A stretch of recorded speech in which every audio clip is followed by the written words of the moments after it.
गर्मियों के दिन थे।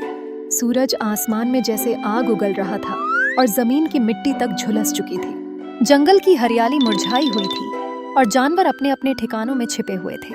ऐसे ही कठिन समय में एक छोटी सी चींटी अपने झुंड से बिछड़ गई थी और अब बहुत प्यास से बेहाल थी। उसका शरीर तपती जमीन पर जल रहा था और गला इतना सूख चुका था कि बोलना भी मुश्किल लग रहा था।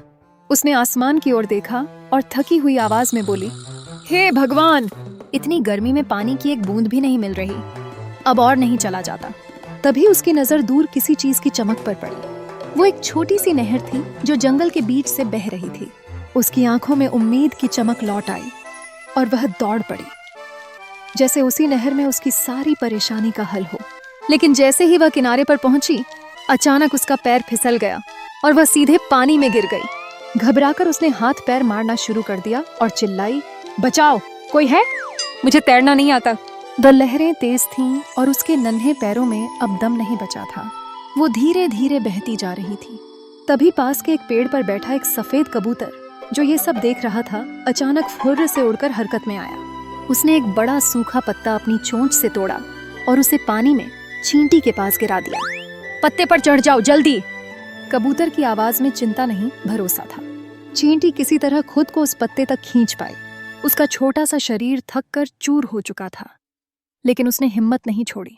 पत्ता धीरे धीरे बहते हुए किनारे तक आ गया। वहां उतरकर कांपती हुई चींटी रोते हुए बोली, तुम न होते तो मैं अब तक।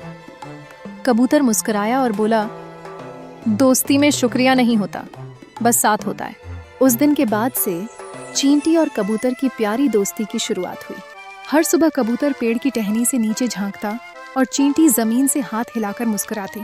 दोनों का रिश्ता अब रोज का हिस्सा बन गया था। छोटा दिखने वाला दोस्त, लेकिन दिल से बहुत बड़ा।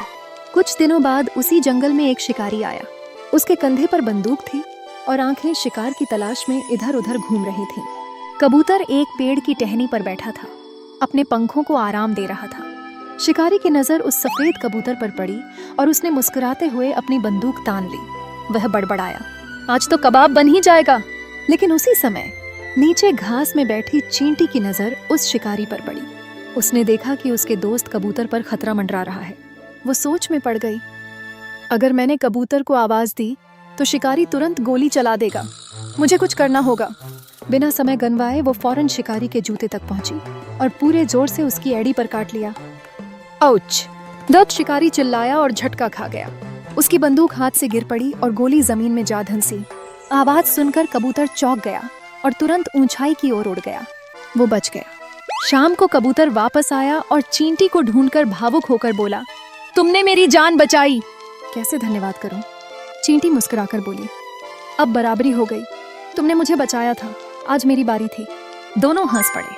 फिर उन्होंने एक दूसरे से वादा किया, हम हमेशा एक दूसरे के सच्चे दोस्त रहेंगे, चाहे कोई भी संकट आए। और बच्चों, याद रखो, सच्चा मित्र वही होता है जो संकट में साथ खड़ा हो।